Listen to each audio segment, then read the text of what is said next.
আল্লাহর কাছে হেদায়েত চাইতে হয়, বাপ আল্লাহর কাছে চাইতে হয়, সিরাতে মুস্তাকিম চাইতে হয়। ইহদিনাস সিরাতাল মুস্তাকিম।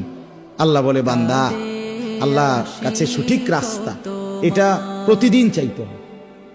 আমাদের প্রিয় নবী সাল্লাল্লাহু আলাইহি ওয়াসাল্লাম যিনি হেদায়েতের রাস্তা চিনাইতেন, যিনি আল্লাহর পথ বলতেন, সেই তিনি পর্যন্ত আল্লাহর কাছে হেদায়েত চাইছেন। আল্লাহুম্মা ইন্নী আসআলুকাল হুদা ওয়াত তুকা ওয়াল আফাফা ওয়াল গিনা। আল্লাহ আমি হেদায়েত চাই, আল্লাহ আমি তাকওয়া চাই, আল্লাহ আমি চরিত্রের পবিত্রতা চাই, আল্লাহ আমি দুনিয়ার প্রতি অমুখাপেক্ষিতা চাই। নবীজি বলছেন,